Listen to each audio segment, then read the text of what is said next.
Welcome everyone. The Chirp is coming to you from Ireland this week as I am back home visiting family. Will that stop us from bringing you amazing interviews or getting you some amazing stories? Absolutely not. I really enjoyed this interview that you're about to listen to. Every guest that we have on the Chirp has experienced some form of success, but this guest that I'm about to interview, she's an entrepreneur, she's a humanitarian, she's the CEO of her own company, and she's also a really, really, really nice person. Rahama Wright is the founder of Shea Yeleen, which is a company that produces shea butter products. Rahama's business practices and approach differentiate from so many other companies that, offer similar products. And I won't ruin the story, but it was a very captivating listen on my end, and I'm sure you will all feel the same. We finally found time to talk as well, as we are approaching the holiday season, which is Rahama's busiest time of year, especially this year. So it was great to have a chat with her and get to know her story, her journey. And, we barely even scratched the surface as well. There's so much more that we could have discussed as well. This story is compelling, it's educational, it's heartwarming as well. And, even in her travels in Africa, Rahama experienced money affecting relationships in different ways and in different cultures. So give it a listen, hope you like it and enjoy. Rahama, thank you so much for joining me today. I know that you are absolutely flat out at the moment with, I think you have 2 pop-ups at the moment with Shea Yeleen, don't you? Yes, we do have 2 pop-ups. The holiday season is always our busiest. I'm not complaining. It's great to be busy, No. but I really appreciate the invitation to participate in the podcast. Thanks for inviting me. No, absolutely. It's a pleasure to have you. And when researching you and Shea Yeleen and, all of the amazing things you've done in your professional career, I was very keen to chat to you. I suppose, Shea Yeleen, I'd love you to kind of explain that to us first, but it is like to me kind of a culmination of this long journey that you've had in your life. So can you tell us first a bit about Shea Yeleen, and then how did you get up to this point where, you get to have really busy Christmases, which is great. Yeah, no, absolutely. So Shea Yeleen is a DC-based social impact beauty brand I started after serving in the Peace Corps. And we have a very simple mission. We help women in cooperatives in West Africa, Ghana, create shea butter products, so a natural product that grows in their communities. And then we Mm. connect those products to the US marketplace by creating a line of cleansers and moisturizers using shea butter. And by doing that, we increase women's income 5 times their country's minimum wage, giving them a living wage for the very first time.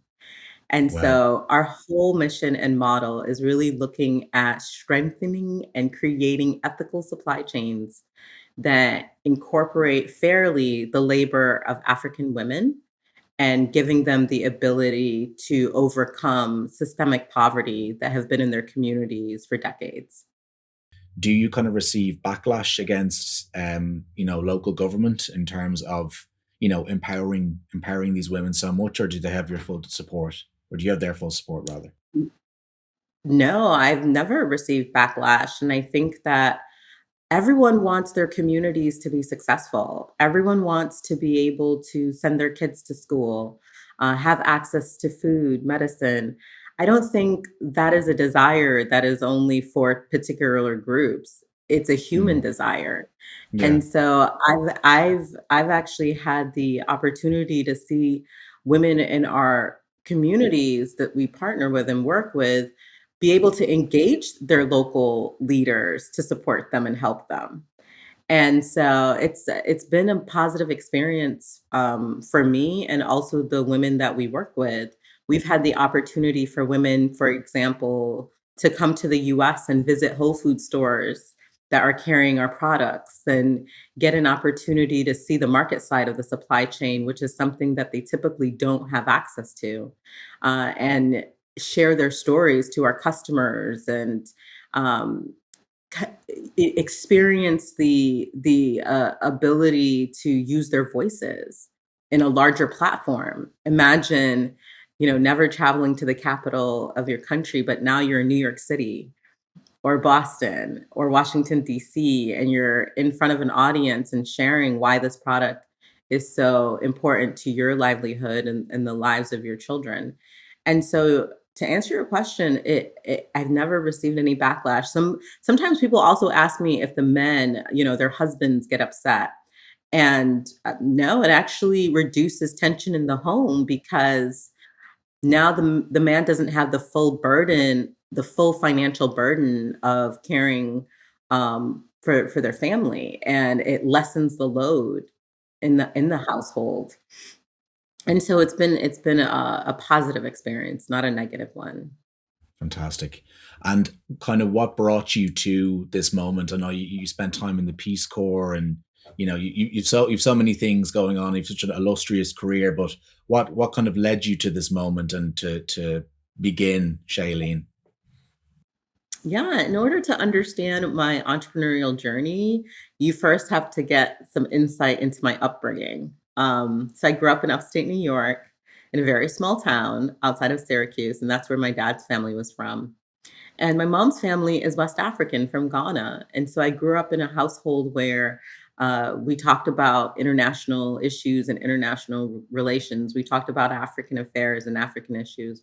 I was able to see firsthand the differences in my mom's upbringing and the differences in my dad. So, for example, my dad had a master's degree. My mom had a sixth grade education because she wasn't allowed to go to school, and she had a lot of issues and challenges growing up as a girl child in a very conservative family that wanted her to marry young and just have kids and not necessarily have a career or work, for example. And so seeing that and recognizing very, very early on that the life that I had was incredibly different and full of opportunity in comparison to my mom's life and my mom's experience always made me interested in women's issues, and it always made me interested in African issues. And so I knew that I wanted to do something in Africa when I grew up. I just didn't know what. And initially, I was going to work at the State Department. I wanted to become a foreign service officer. And so that's what I studied in college. I studied international affairs, political science. I interned at the State Department. I interned at an American embassy in Burkina Faso.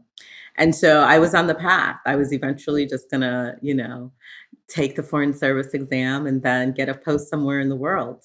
But when I did the Peace Corps, it really changed my trajectory because for the very first time, living in a community, in a rural community, and seeing firsthand and experiencing similar things that my mom shared, what her growing up experience was like. And seeing so many women in my community really not having access to just basic necessities. Um, and frequent I worked at a community health center, and women would come into my health center, and they often could not pay for medicine, they couldn't pay for the, medical services, and it just really struck me that there are so many limitations, and it all surrounded around financial capability. And so I started researching income generating activities, and I learned about shea butter. I knew about shea butter, but I really didn't know that it really touched the lives so deeply of so many women in sub-Saharan Africa. It's a product that grows on a tree, so it's a natural resource. It is found in roughly 21 countries, and approximately 16 million women across those countries in Africa are affected by the supply chain. And so as I started seeing how women made it, I've lived in the community. I watched them make it. I watched them use it, in everything from, like, putting it on babies to using as a cooking oil, to putting it on, cuts and bruises and, you know, pretty much it was an all-purpose product. You use it for everything. And I saw that what they were making was very different from what I experienced in the US when I would purchase a product that had shea in it. The end It wasn't the same. product. Yeah, it wasn't the same product, and they weren't making money from it, and it just shocked me, honestly. I was like, Yeah. "Why when I can buy shea butter in the US for, like, $30, $20, why are these women unable to afford 25 cents, afford something that costs a dollar?" And so that just kind of took me down this path of wanting to learn more, right? Because it was shocking.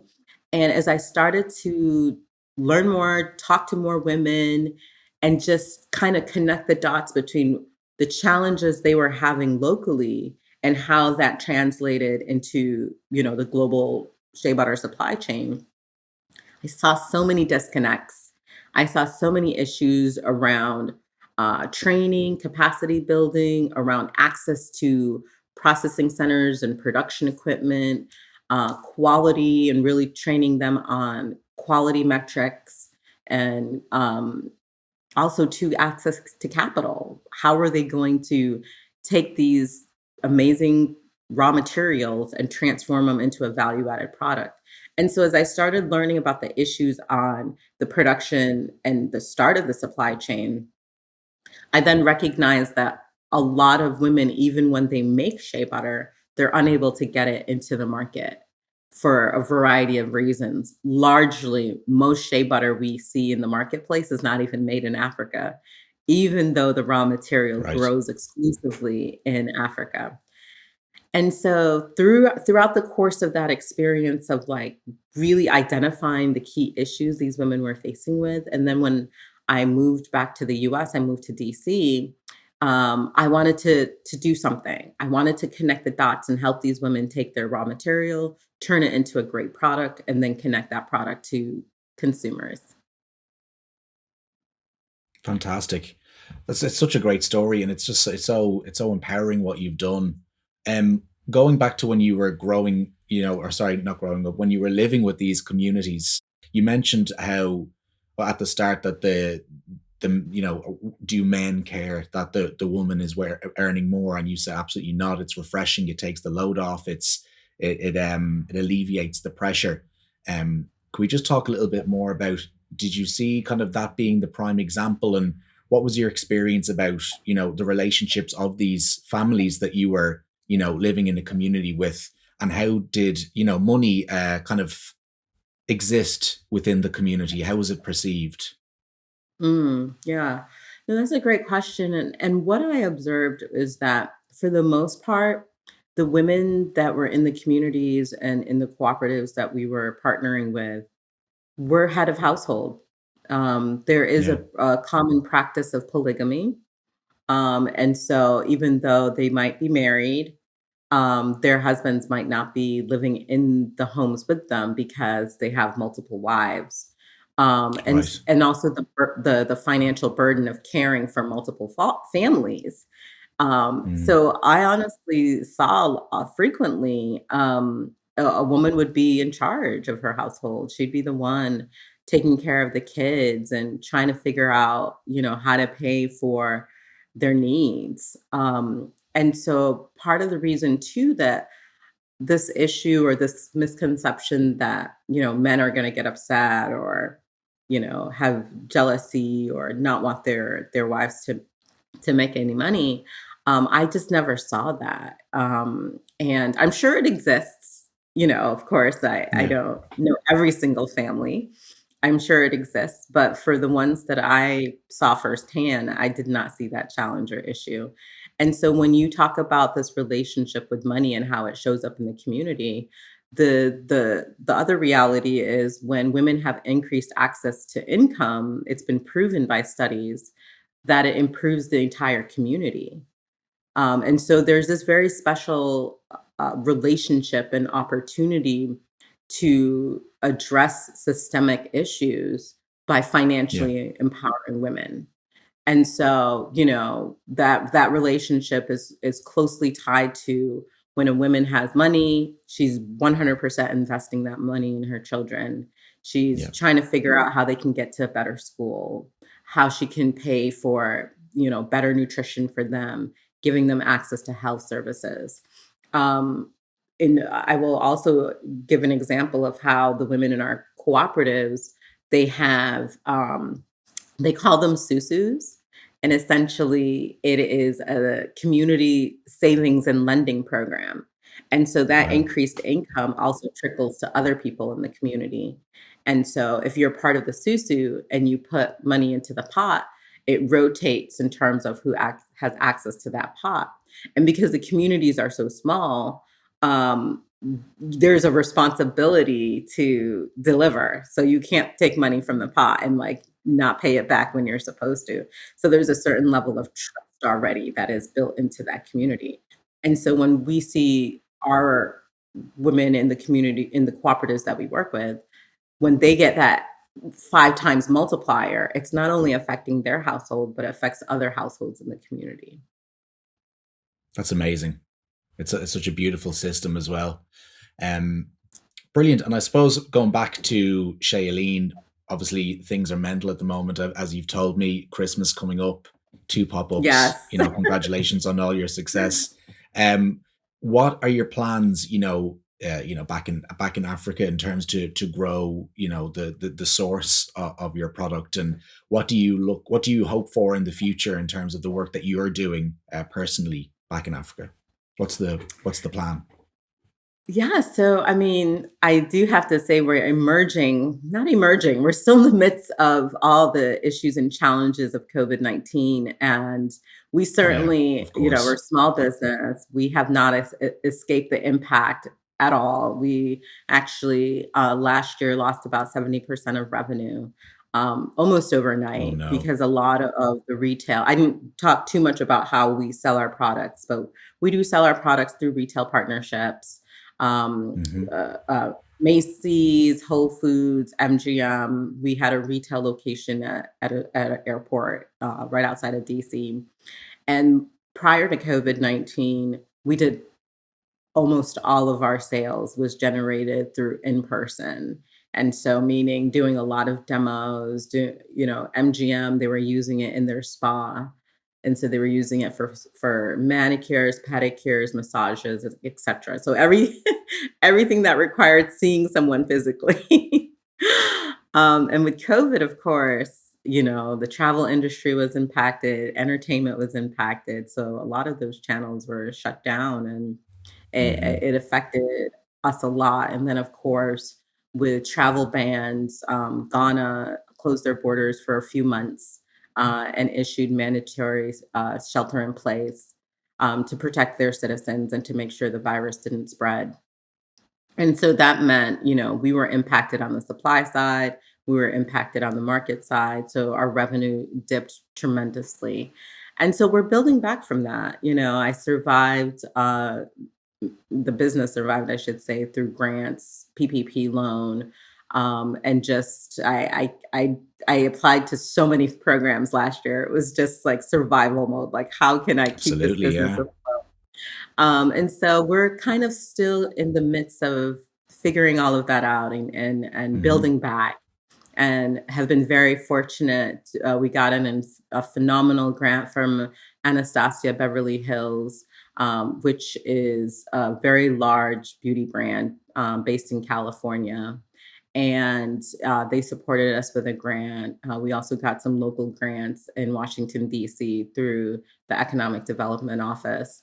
And so that kind of put us in a position, or I should say, me in a position to really think strategically long term. What kind of impact can I make with this brand? How are we able to grow from the communities that we work to not only in Ghana but other places in Africa, on the continent? Yeah. And so that made me realize that one brand can only do so much. However, if we have many brands with the same ethos and values around women and economic development and improving and building ethical supply chains, um, that means we can work in more communities. We can work across countries. We can work not only in one supply chain, we can work in others, so other plant-based skincare ingredients. So to answer your question, I know this was a very long way to get to your answer to your question. No, it's Um, beautiful. what what the future holds is creating a community of other companies like Shailenes, and in doing that, we're able to impact more lives through our supply chain. So, for example, if I can help other people create 10 Shailenes, right? 10 brands like Yeah. Shaileen, That Hmm. means collectively we can build more sustainability within our supply chains. And so I think COVID-19 really, you know, made me realize that this is the work of many brands. And because I've been doing this for so long, I'm actually in a really great position to lead other brands to really think thoughtfully about how they make their products and thoughtfully about the impact within their supply chains.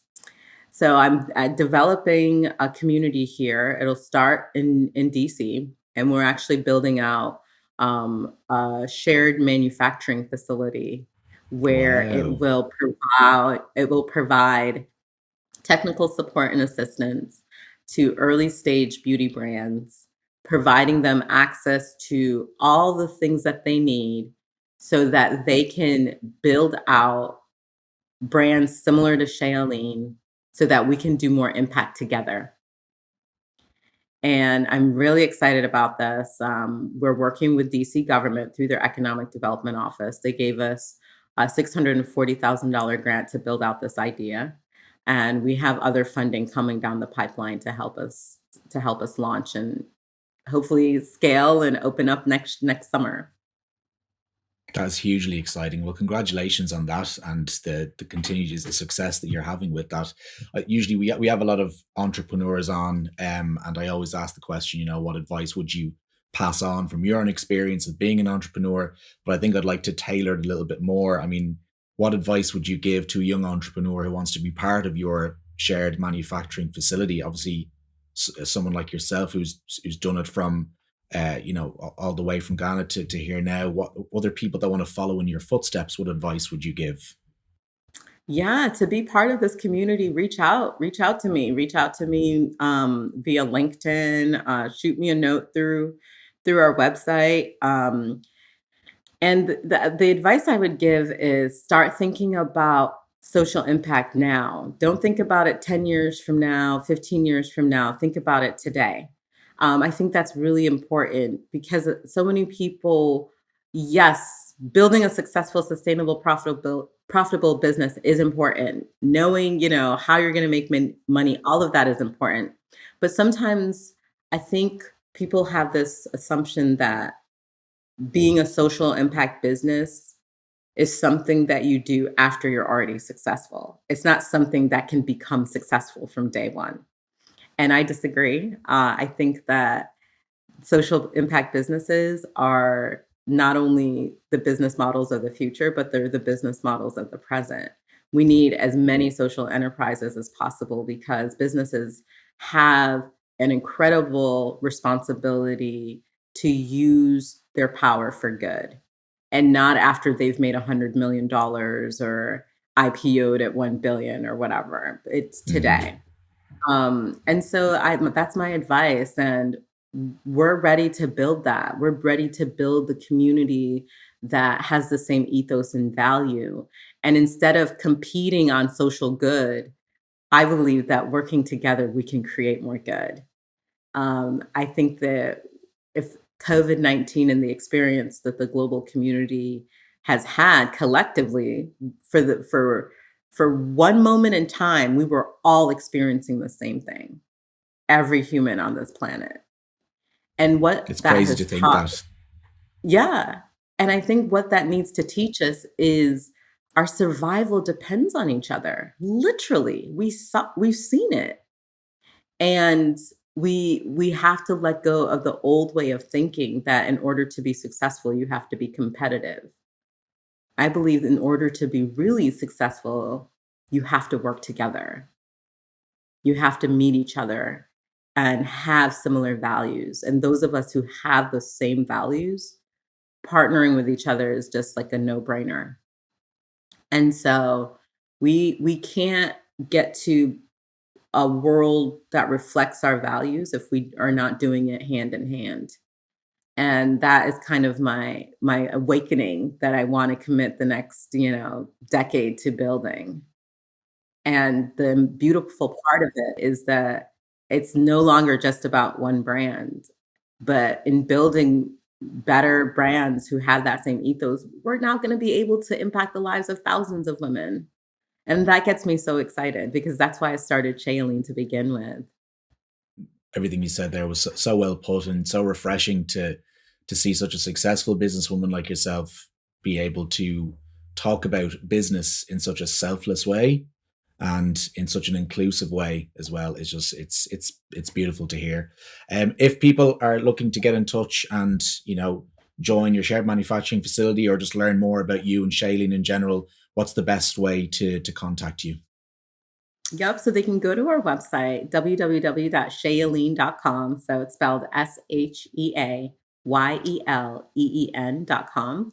And all of our social platforms, Facebook, Twitter, Instagram, LinkedIn, is all Shailenes. And they also can reach me via LinkedIn, Rahama Wright. And I have Instagram and Twitter as well. That's fantastic. Listen, Rahama, I really appreciate you joining me. I know that you're very busy with your Christmas period, so really appreciate the time that you gave us here today, and I wish you all the best for this Christmas, but also the future of Shea Yeleen in general. Yes, thank you so much for having me. We didn't even go into the benefits of shea butter, but that means I need to come back so I can talk about what's so amazing about this product. Absolutely, we'll do a second episode when the madness has died down. Really interesting to hear about Ghanaian family life and the familiarity of polygamy, and as a result, women being the leaders in the household. And, while men can have numerous families, women are in charge of their own and their household. So Rahama empowering these women by paying them properly for the work that they do allows these women to have a happy house and therefore have a happy community as a whole. So there's a beautiful domino effect. Also, love the Susu concept as well, an informal loan club where a member or a household contributes money every week or month, and then each member or household will on rotation receive a lump sum as well. So it's not so much that anyone's paying more than others. You're contributing what you contribute and you get it all back in a lump sum. So great way to take care of each other, but also really smart as well. And Rahama, rightly so, called me out on my lack of questioning about the shea butter itself, the product itself. I was so obsessed with her story and how she got there that we didn't dive into the butter itself. But that was indicative of our conversation. There was so much that we didn't get to cover. As I said, we barely scratched the surface. I really wanted to chat to her about her being on the Presidential Advisory Council of doing business in Africa and her numerous TV spots where she was on MSNBC pitching Shea Yeleen as well on television. I thought that was pretty cool. And as you can tell from her eloquent and confident way of speaking, she's a very talented public speaker as well. But we'll have her back again. She agreed to touch base after the Christmas madness in 2022, and I'll take her up on her offer and I'll get to chat to her about all the things that I wanted to talk to her about. So I hope this episode was as enjoyable for you as it was for me. I love doing this podcast and speaking to people like Rahama, and it's the beauty of podcasting, educating others through natural conversation, and at the same time, the beauty of being the host is being able to educate yourself as well. So that's it for this week. As per usual, give us a like, comment, subscribe, review. Please get in touch via email if you want to talk about the show or come on the show. We'd love to hear from you. And of course, we will see you again in 2 weeks. And until then, take care.